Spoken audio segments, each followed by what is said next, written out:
डंका बजा दिए। नहीं जमीन बांग्लादेश में, केरल में जाकर देख ले, मेवातनू में जाकर देख ले, मेरा पार्ट जाएगा मोदी योदी के है। तुम हो ऑक्सफोर्ड यूनिवर्सिटी के भाई अनपढ़ है। कौन है? डिग्री का है मोदी जी अनपढ़ है। कौन है? तो चरम पे है, ऊपर चरम पे और पढ़ा लिखा वो तो अंधभक्तों की देन है भाई, वो तो अंधभक्तों की देन है। अंधभक्त है सारे। 9 साल से तुम तो अंधभक्त हो यार, छोड़ो तुम। अरे हम गाय भक्ते हैं, हम अंधभक्त हैं, ठीक है। इनको 9 साल से काम नहीं दिखा, वो अंधभक्ति तो कहलाएंगे, वो हमें अंधभक्ति तो कहेंगे। नमस्कार, आप देख रहे हैं न्यूज पत्र, मेरा नाम है विनोद शर्मा। 2024 का चुनाव यानी सेमीफाइनल के बाद फाइनल में क्या होने जा रहा है, आम जनता की क्या राय है। एक तरफ राम मंदिर का उद्घाटन और दूसरी तरफ 2024 का चुनाव। भाई साहब क्या नाम है आपका? अरविंद जैन नाम है और मैं राजस्थान के जोधपुर शहर से हूँ। अच्छा जैन साहब, क्या लग रहा है 2024 में आपकी राजस्थान में तो भाजपा ने बना ली सरकार, क्या लग रहा है 24 में क्या होने जा रहा है? मोदी को फिर से बिठाना चाहेंगे क्या? आपने कहा राजस्थान में भाजपा ने बना ली सरकार, तो शायद आपको क्या मालूम चल गया कि भाजपा ने सरकार बना ली राजस्थान में? तो क्या पूरे देश को मालूम है 3 राज्यों में भाजपा ने सरकार बनाने की तैयारी में है? अरे कहाँ हो आप? राजस्थान में तो भाजपा, कोई शक है क्या? राजस्थान में तो भाजपा ने चुनाव लड़ा ही नहीं। वहाँ लड़ा फिर? वहाँ तो चुनाव कन्हैयालाल वर्सेस कांग्रेस हुआ, वहाँ पर कन्हैयालाल जीत गया और कांग्रेस हार गई, भाजपा तो थी नहीं वहाँ। आप मानते हैं कि न्याय की जीत हुई, अन्याय की हार हुई? ऐसा है कि जब तक मोदी, इस बात का जवाब दीजिए, न्याय की जीत हुई, कन्हैयालाल अगर जीता तो न्याय की जीत हुई, अन्याय की हार हुई ना। कैसे कन्हैयालाल की हत्या हो गई? क्या था लॉ एंड ऑर्डर? कहाँ थी पुलिस? ऐसा है कि अगर हत्याएं तो कोई भी किसी भी स्टेट में, चाहे बीजेपी हो कांग्रेस हो, लगभग अपराध हर स्टेट में होते हैं, मगर अपराध होने के बाद में आप अपराधी के प्रति एक्शन क्या लेते हो वो महत्वपूर्ण है। अपराध होने के बाद में 6 घंटे के अंदर अंदर राजस्थान पुलिस ने हत्यारों को पकड़ लिया, मगर केंद्रीय जांच एजेंसी ने अपराधियों को अपने अंडर में ले लिया। और आज ये छोड़िए, इस बात को बताइए, क्या लग रहा है 24 में किसको आप प्रधानमंत्री चुनना चाहते हैं? ऐसा है कि हमारे यहाँ चुनने से नहीं है, मैं ये कह रहा हूँ कि 2024 का चुनाव जनता के मूलभूत मुद्दों पे होना चाहिए। राम मंदिर को मुद्दा नहीं बनाया जाना चाहिए, राम मंदिर को मुद्दा बनाना गलत है। मैं आपको एक जिक्र करना चाहूँगा, 2014 में मोदी जी ने सत्ता संभाली, 2016 में ANI के एक पत्रकार ने ANI के पत्रकार ने मोदी जी का इंटरव्यू लिया, मोदी जी से एक प्रश्न पूछा कि राम मंदिर का मुद्दा इतने वर्षों से लटका हुआ है और आप अभी राज्यसभा और लोकसभा दोनों में आपकी मेजोरिटी है, तो क्यों नहीं अध्यादेश ला करके आप मंदिर का निर्णय लेते हो? तो नरेंद्र मोदी जवाब देते हैं, मंदिर बनाना हमारा काम नहीं है, यह मुद्दा न्यायालय में विचाराधीन है, न्यायालय का जब भी फैसला आएगा तब हिंदू संगठन मंदिर बना देंगे। तो न्यायालय का ही तो फैसला आया है ये, तो न्यायालय कौन सा मोदी ने संगठन बना दिया, अध्यादेश ला दिया? अरे तो न्यायालय का फैसला आया। क्या कहना चाह रहे हैं? देश में चुनाव है 2024 का, लेकिन भाई साहब कह रहे हैं कि मंदिर को मुद्दा बनाकर चुनाव ना लड़ा जाए। अब की बार मोदी जी जा रहे हैं। देखिए, सबसे पहली बात तो इनको मैं ये बता देना चाहता हूँ कि राहुल गांधी 70 साल में कभी राम राम नहीं किया, अब तो जनेऊ भी पहनना शुरू कर दिया है और रात में राम राम जय श्री राम का नारा लगाते हैं और सुबह कहते हैं कि लालू जी ने अच्छा मुर्गा बनाया है। आप कैसी बात करते हो आप? मैं इनको बता देना चाहता हूँ कि राम मंदिर जो बनना है, आप कह रहे हो कि कोर्ट का काम था, मैं भी बिल्कुल आपका मैं भी मानता हूँ कि कोर्ट का काम है, लेकिन अगर 70 साल में वही कोर्ट था, वही पुलिस व्यवस्था था, वही सब राम मंदिर राहुल गांधी का ने क्यों नहीं बनवा था? राहुल गांधी का यह काम नहीं था, राहुल गांधी का काम था केवल मुस्लिम का समर्थन करना। हमारे देश में 80 करोड़ लोगों को मुफ्त राशन दिया जा रहा है, ये नहीं देखा जा रहा कि मोहम्मद को दिया कि मोहित का दिया। उत्तर प्रदेश के अंदर 15 करोड़ लोगों को मुफ्त राशन दिया जा रहा है, ये नहीं देखा जा रहा है। कोई भी योजना आती हिंदू मुस्लिम नहीं किया जाते।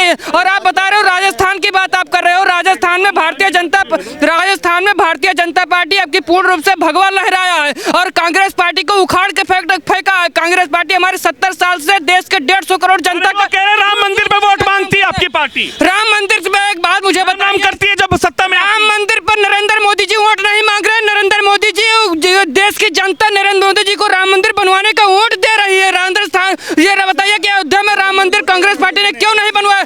राहुल गांधी तो 36 राम मंदिर देखिए, राम हमारी आस्था का प्रतीक है, राम हमारे आराध्य है, परंतु राम मंदिर का जो मुद्दा उसका राजनीतिकरण नहीं होना चाहिए और इस मुद्दे का आधार बना के दो समुदायों के बीच में वैमनस्य नहीं होना चाहिए। हम ये हो रहा है नहीं, मैं मुसलमान का इंटरव्यू कर रहा था, आप खड़े थे साथ में। बहुत अच्छी बात, तो खुश है राम मंदिर के मुस्लिम तो खुश है, राम वो तो कह रहे हैं करोड़ों मुसलमान जाएंगे वहाँ दर्शन। राम मंदिर के बनने से हर भारतीय खुश है, परंतु उसका राजनीतिकरण नहीं होना चाहिए। आप ये मत कहिए कि इसके आधार पे हमें वोट दीजिए, आप उसके नाम पे वोट बताओ। कौन कह रहा है? कोई भी पार्टी हो, कोई भी पार्टी कौन कह रहा है राम मंदिर के आधार पे वोट दे दो?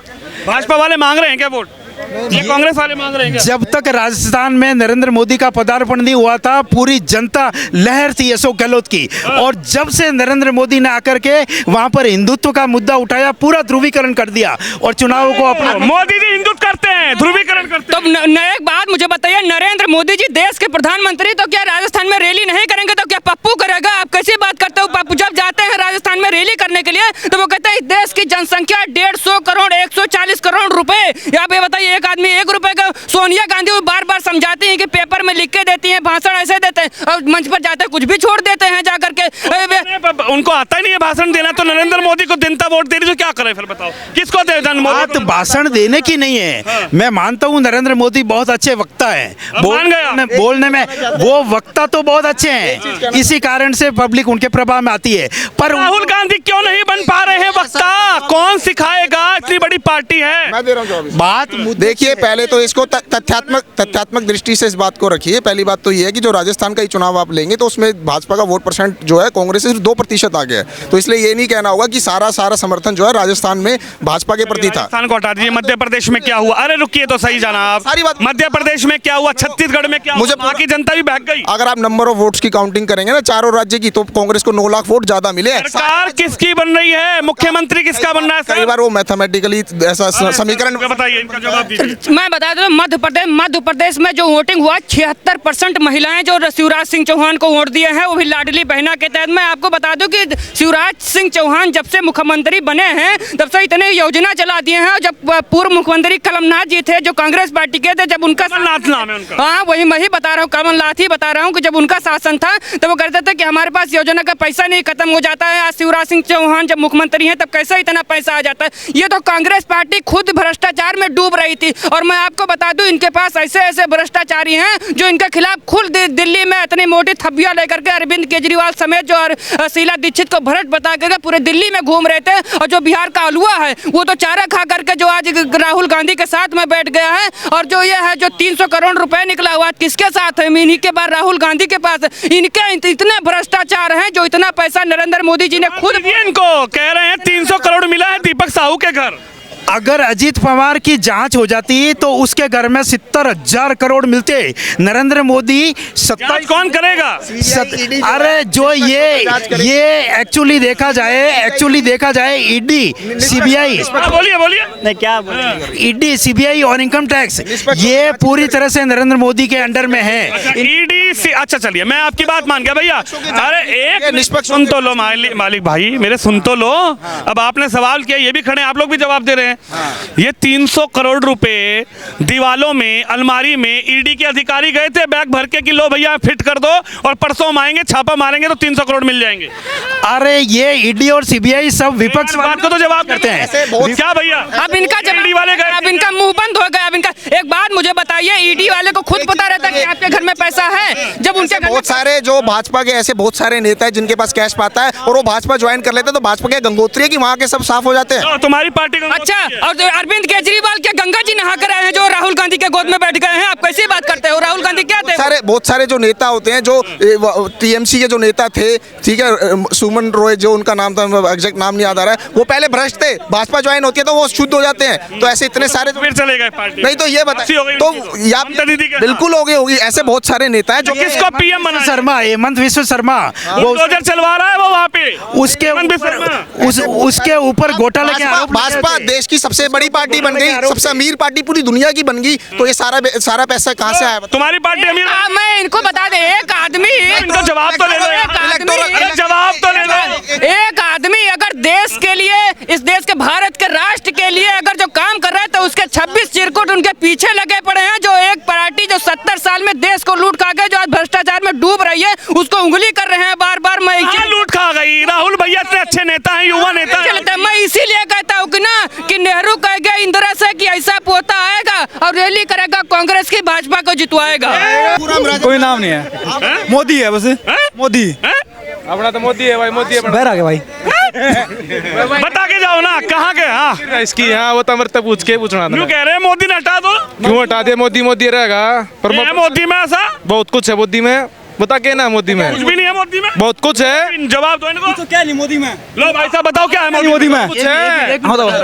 मोदी में बहुत कुछ है, मोदी के अंदर बहुत कुछ है। मोदी ने डंका बजा दिया। नहीं जमीन स्तर पे ना बांग्लादेश में केरल में जाकर देख ले, मेवातनू में जाकर देख ले, मेरा पार्ट जाएगा मोदी योदी के है। तुम हो ऑक्सफोर्ड यूनिवर्सिटी के ना नाम चाहिए ना इनाम चाहिए।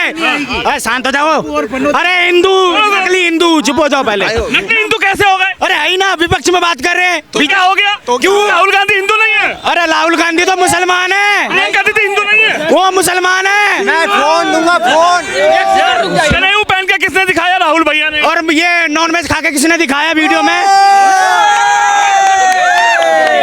सुनो, मैं ना नाम चाहिए ना इनाम चाहिए, मुझे अफगानिस्तान से लेकर इंडोनेशिया तक भगवा से सजा हुआ हिंदुस्तान चाहिए। अखंड भारत नहीं बनना चाहिए क्या? अखंड भारत बनना चाहिए, अखंड भारत के हम समर्थक हैं। अखंड भारत का बिल्कुल है। कैसे बनेगा? एक मिनट, कौन बनाएगा? राहुल भैया आके बनाएंगे अखंड भारत? अखंड भारत बनेगा। भैया ने कहा है नहीं बनेगा। राहुल भैया ने कहा है कि अखंड भारत हम नहीं बनने देंगे। राहुल कहा है, उसके बाप दादा तो भारत से कहा है, राहुल भारत जोड़ेगा।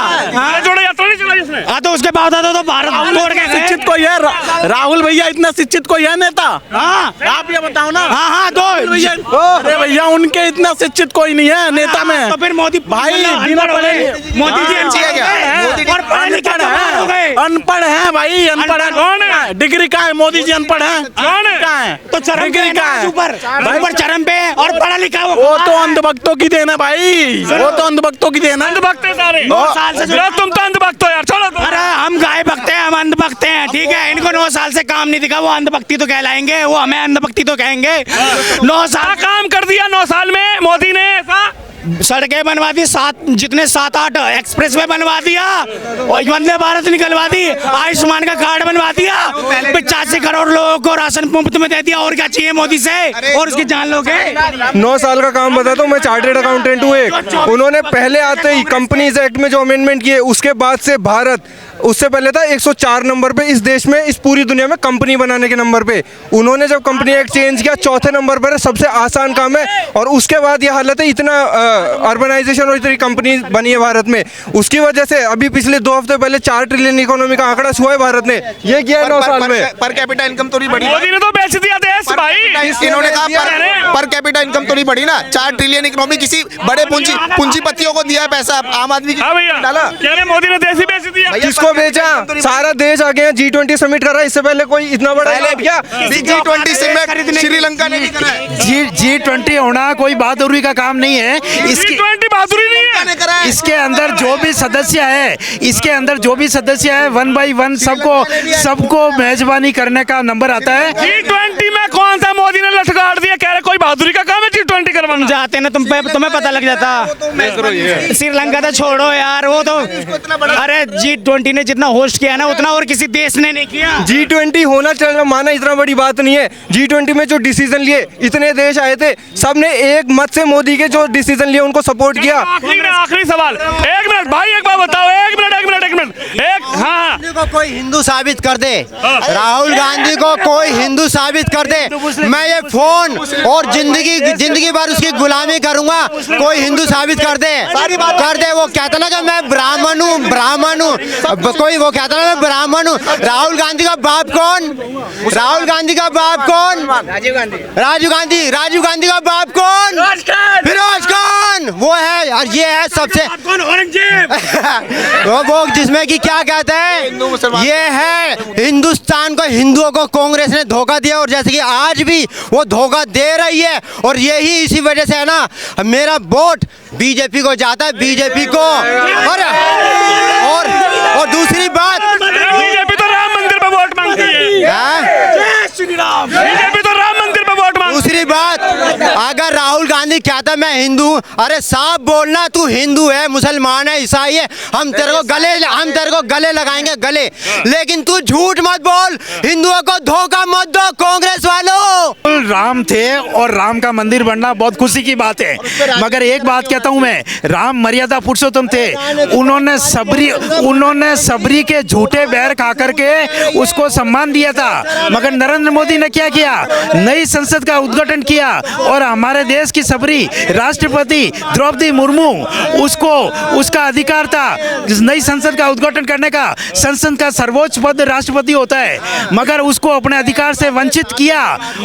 न केवल अधिकार से वंचित किया, बल्कि उसको संसद के उद्घाटन में आमंत्रित भी नहीं किया। राम के नाम पे, भाजपा राम के नाम पे वोट मांग रही है क्या? देखिए, मैं साफ तौर पे कहना चाहता हूं कि जो लोग कहते हैं कि राम कौन है, राम ये है, राम नहीं थे, तो मैं उनको कहना चाहता हूं कि एक कागज का अगर टुकड़ा हटा दो तो तुम्हारे पास क्या सबूत है कि तुम कहां पैदा हुए थे? और राम को अगर बता रहे ना, तो प्रभु श्री राम कहते हैं कि अंतिम मेरा हुक्म सुना दो इन बाबर की औलादों से, और टकराने की कोशिश न करना मेरे आरवर्ती फौलादों से। और अब की बार जो रोड़ा अटकाया तो कह दो उन गद्दारों से, जिंदा ही चुनवा देंगे अपने मंदिर के दीवारों से। खून की नदियां बहुत बही है, खून से भरा समुंदर होगा, और बाबर तेरी मस्जिद नहीं, अयोध्या में श्री राम प्रभु का मंदिर होगा। तो ये तस्वीर है राम मंदिर के निर्माण से पहले लगातार बयानबाजी जारी है, लेकिन 2024 में निर्णय को होगा कि जनता किसको चुनेगी और प्रधानमंत्री आखिर कौन बनेगा देश का। लगातार जनता की राय आपको सुना लो। आप भी इस खबर पे, इस वीडियो पे जरूर रखिए। कैमरामैन तुषार शर्मा के साथ विनोद शर्मा, दिल्ली से।